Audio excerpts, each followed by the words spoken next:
Kalau dari saya pribadi, saya kepingin banget masuk ke Ilmu Komunikasi Universitas Airlangga. Kami juga bisa, gimana sih? Apa ya harapanku ya? Harapanku cuma pengen masuk UNER, Mas.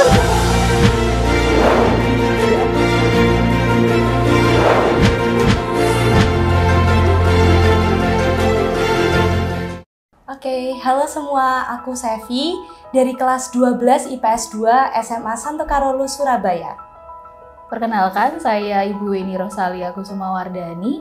Saya adalah guru bimbingan konseling dari SMA Santo Carolus, Surabaya. Ya, perkenalkan saya Muhammad Raffi Abdullah Mangunjoyo, biasa dipanggil Rafri. Saya dari SMA Negeri 4 Surabaya, kelas 12 IPA 1. Ya. Nama saya Pak Edo Febrianto Suryatmaja, biasa dipanggil Pak Edo. Saya di sini guru BK SMA Negeri 4 Surabaya. Assalamualaikum warahmatullahi wabarakatuh. Perkenalkan, aku Sahnas Fatarani Azima, biasa dipanggil Sahnas. Aku dari SMA Muhammadiyah 2 Surabaya. Aku asli kota Surabaya dan sekarang aku duduk di bangku 12 MIPA. Assalamualaikum warahmatullahi wabarakatuh. Nama saya Syahida Asnirundia, guru BK SMA Muhammadiyah 2 Surabaya.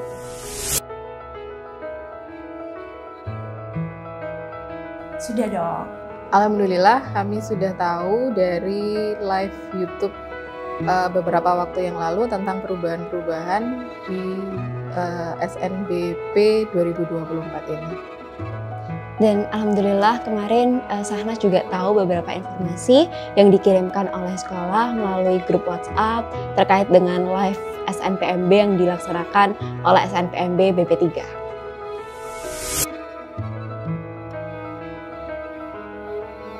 Oke, tentunya mengenai SNPMB ini, saya pribadi tahunya dari sekolah saya ya, yaitu SMA Santo Carolus. Ada berbagai cara SMA Santo Carolus memberitahu kepada murid-murid, salah satunya kepada saya, yaitu pertama, melalui adanya seminar langsung dari universitasnya. Salah satunya ada Universitas Airlangga yang memberitahu sosialisasi mengenai SNPMB ini. Selanjutnya tentunya juga diberitahu melalui guru-guru BK, salah satunya guru BK saya yang di sebelah saya ini, yang mensosialisasikan tentang aturan SNPMB ini. Tentunya tak hanya sekedar sosialisasi saja, tetapi juga adanya seperti bimbingan untuk setiap siswanya mengenai SNPMB ini. Seperti itu.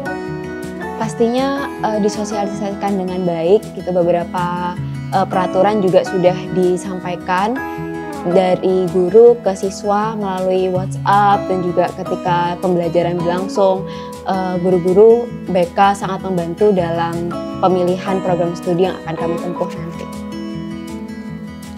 Sosialisasi peraturan baru ini jelas akan kami sampaikan kepada siswa. Selain itu kepada orang tua juga, karena orang tua pasti punya andil dalam pemilihan program studi dan pendaftaran di SNBP atau SNBP ini.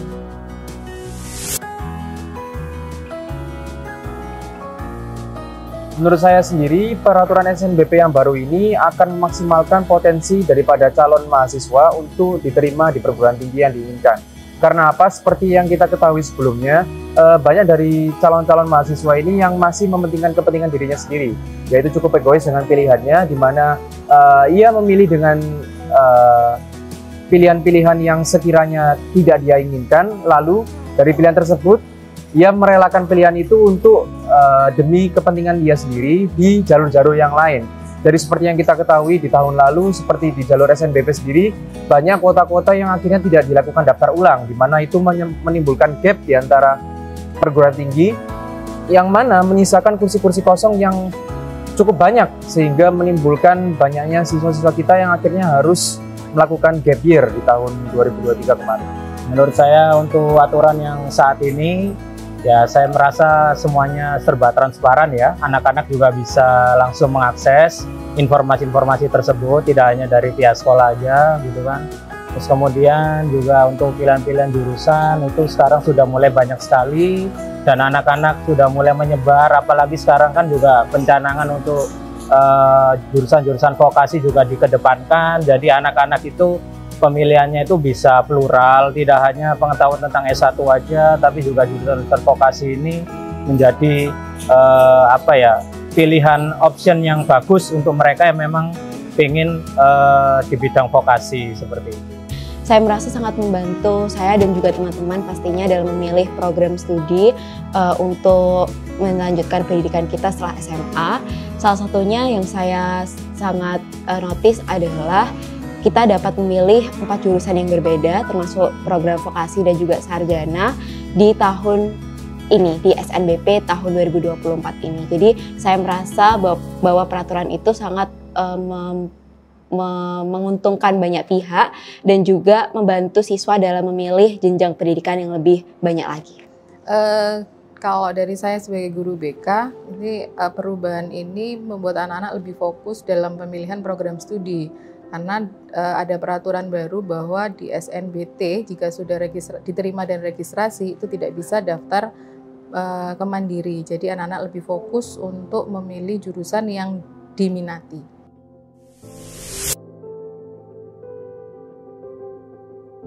Ya, sejauh yang saya tahu memang ada peraturan baru ya. Salah satunya adalah siswa diberikan peluang lebih banyak adalah memilih jurusan, yaitu bisa maksimal sampai dengan 4. Dan itu pun memang ada beberapa catatan, misalnya adalah jika memang memilih 3 atau 4 begitu ya, itu bisa memilih juga di jalur yang diploma 3 dan diploma 4. Saya rasa ini memang cukup sangat membantu anak-anak, siswa terutama begitu ya, untuk bisa memperbesar peluang mereka untuk diterima di perguruan tinggi negeri. Kalau untuk SNBT yang baru ini, seperti yang kita ketahui sekarang dapat diberikan 4 opsi yang dapat kita gunakan untuk mendaftar di perguruan tinggi nanti. Di mana 4 opsi ini sendiri menurut saya bagus karena apa? Karena di sini kita memberikan ruang daripada jurusan-jurusan selain sarjana seperti vokasi, yang mana vokasi ini yang dikira oleh masyarakat dulunya itu jurusan yang tidak sarjana, padahal seperti kita ketahui D4 sendiri memiliki predikat sarjana terapan nantinya pada saat lulus, di mana itu seharusnya harus dikedepankan karena kita tahu sendiri bahwa setelah lulus dari vokasi itu akan membuka peluang kita untuk masuk ke dunia kerja lebih cepat. Jadi sehingga jurusan-jurusan yang mungkin sebelumnya tidak diketahui atau sebelumnya tidak diminati oleh anak-anak sekarang semakin berkembang dengan 4 pilihan yang diberikan oleh pihak SNPMB ini sendiri. Ya, untuk yang aturan SNBT yang sekarang memang kita bisa memilih ya 4 jurusan, namun kan diberikan batasan bahwasanya untuk 2 pilihan bisa ambil S1 atau sebaliknya, dan 2 yang lain harus berbeda gitu. Tapi ini juga menjadi salah satu hal yang perlu diperhatikan kepada anak-anak. Kita nggak bisa sembarangan untuk memilih gitu. Kalau memang tidak didasarkan pada keinginan, lebih baik jangan. Karena apa? Ketika itu sudah dipilih semuanya, 4-empatnya, dan kemudian yang terpilih adalah salah satu jurusan yang memang dia tidak minati, nah itu yang akan menjadi bumerang buat dirinya sendiri. Apalagi sampai tidak diambil, itu akan memberikan efek yang di kemudian hari nggak bisa daftar di jalur mandiri dan lain sebagainya, nggak bisa ikut gap year tahun depan. Gitu. Makanya ini perlu diperhatikan bahwasanya ada kelebihan dan kekurangan daripada kebijakan soal SNBT yang terbaru ini. Untuk itu anak-anak perlu diperhatikan dengan benar untuk pemilihan jurusannya harus didasarkan pada minatnya masing-masing. Jangan artinya ada 4 kuota harus diambil semua, gitu kan. Tapi benar-benar diperhatikan kalau memang minatnya adalah 2 jurusan aja, S1 ambil aja gak apa-apa, atau S1 dan D3 gak apa-apa. Tapi semua itu harus didasarkan pada dirinya sendiri dan minatnya gitu. Kalau menurut saya ini sih mungkin ya, kalau yang SNBT itu kan sekarang sudah diterima registrasi baru tidak bisa daftar mandiri. Kalau menurut saya ya ketika sudah diterima tidak bisa daftar mandiri, karena itu juga kalau memperbesar kemungkinan anak-anak untuk daftar itu sesuai dengan minatnya. Jadi kalau sudah diterima ya sudah, nggak usah daftar ke di jalur yang lainnya. Itu kalau saya.